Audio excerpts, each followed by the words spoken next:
semua diberi kesehatan dan pembelajaran hari ini semoga dapat dipahami dengan baik dan masuk ke otak kita. Silakan Lutfi untuk memimpin doa.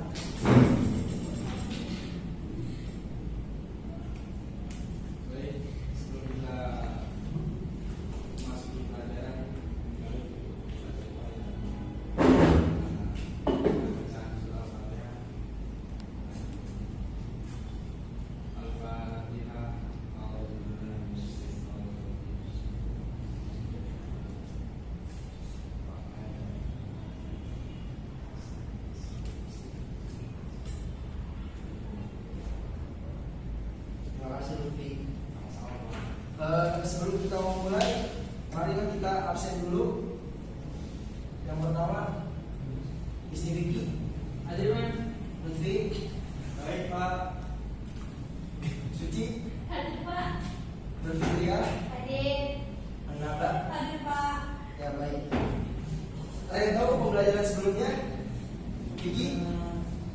Ini Pak, apa perkembangan Islam di zaman Rasulullah? Ya benar. Untuk materi yang akan kita bahas hari ini adalah perkembangan Islam pada masa Khulafaur Rasyidin. Sebelum membahas tentang Khulafaur Rasyidin, Bapak ingin membacakan suatu hadis tentang zaman ke zaman. Yang pertama itu zaman manhajun Nabi atau manhaj kenabian, yaitu dimulai dengan masa dakwah Rasulullah dan Khulafaur Rasyidin. Yang kedua itu mulkan adhan, yaitu kepemimpinan yang menggigit, yaitu Bani Umayyah, Bani Abbasiyah. Yang seterusnya ketiga itu mulkan Jabriyah, yaitu pemimpin yang zalim seperti sekarang. Dan seterusnya kembali ke manhaj kenabian. Bahas tentang masa kekhalifahan Khulafaur Rasyidin.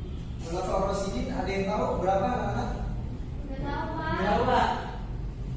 Ada 4, yaitu Abu Bakar, Umar, Utsman, Ali. Nah itu tahu. Abu Bakar. Abu Bakar diberi gelar Abu Bakar As-Siddiq. Ada yang tahu gelar As-Siddiq itu apa artinya? Salah. Dapat dipercaya. Ya benar.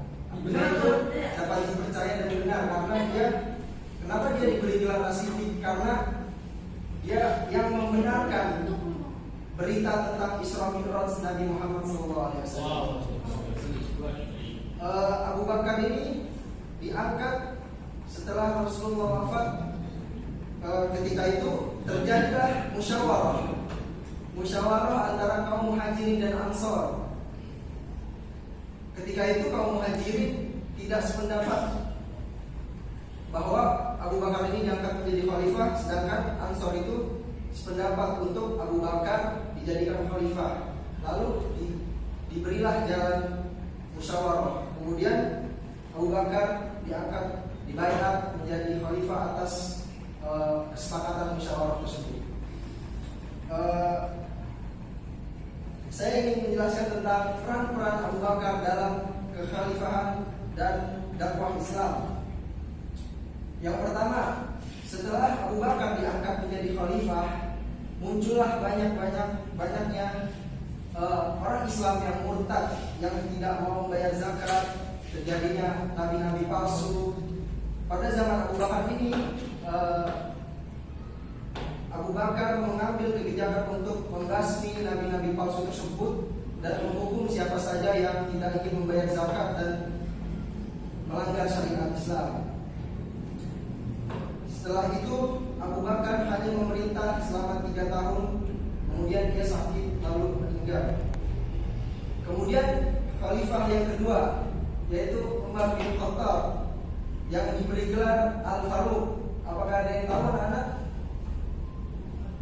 Al-Faruq? Tidak ada yang tahu. Al-Faruq itu artinya pembeda antara yang batil dan hak, karena dia sifatnya tegas. Dulu ketika ketika Rasulullah masih hidup, Rasulullah pernah berdoa, "Ya Allah, masuk Islamkanlah antara kedua umat. Yang pertama Umar bin Khattab, yang kedua Amr bin Syam, yaitu Abu Jahal." Dan doa Rasulullah tersebut dikabul. Akhirnya Abu Bakar masuk Islam. Peran Khattab. Kenapa Umar bin Khattab disebut Al-Faruq? Karena dia berbeda antara hak dan yang batil. Karena sikapnya dia tegas terhadap semua yang melanggar syariat Islam. Rasulullah pernah bersabda bahwa, "Ya Allah, masukkanlah kedua Umar. Yang pertama Umar bin Khattab, yang kedua Amr bin Syam, yaitu Abu Jahal." Kemudian Allah mengabul doa Rasulullah SAW dengan masuknya Umar bin Khattab dalam kemajuan Islam. Yang pertama ialah Umar bin Khattab memperluas wilayah Islam sampai ke negeri Cordoba, Persia, dan memerangi Romawi. Kemudian membuat kalender Hijriah. Dan kemudian yang ketiga, berlakunya salat tarawih secara jamaah. Dan banyak juga pembukuan Al-Quran yang masih ditulis dengan daun kurma, pelepah, dan kulit hewan. Setelah itu membangun dan membenahi administrasi Islam dengan membuat administrasi pemerintahan seperti gubernur di wilayah-wilayah lain. Setelah itu terjadilah konflik. Umar pun dibunuh oleh kaum Yahudi. Yang ketiga, Khalifah Utsman bin Affan, yang bergelar Dzunurain. Ada yang tahu anak-anak gelar Dzunurain itu apa artinya?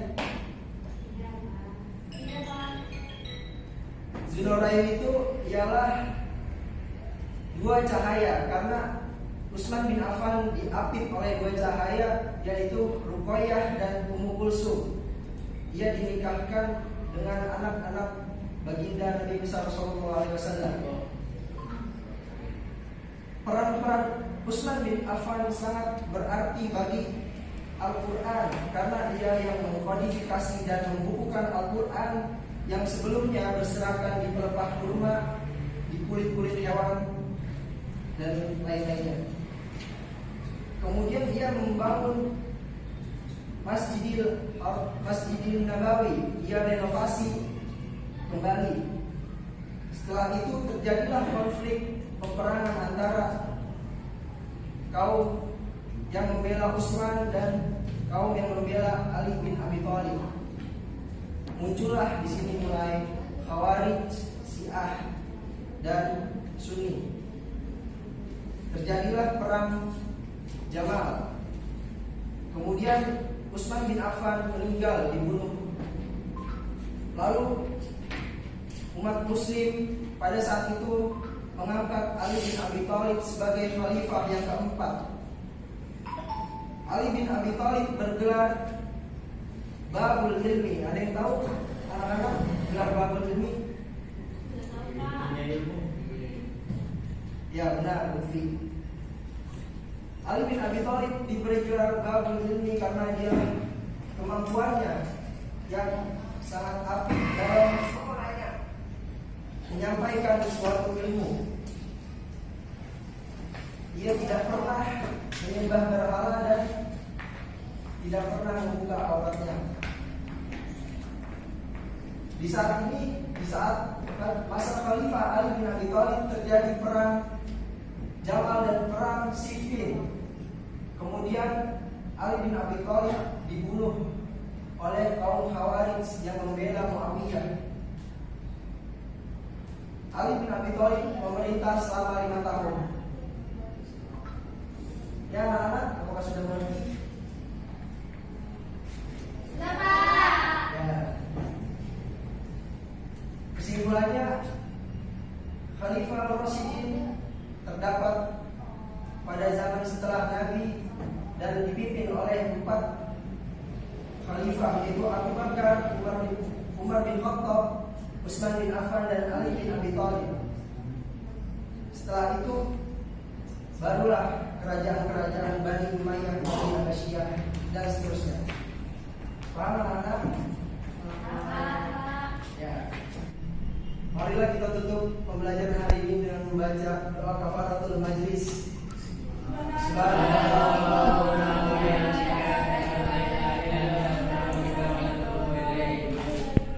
Sekian dari saya. Assalamualaikum warahmatullahi wabarakatuh. Waalaikumsalam.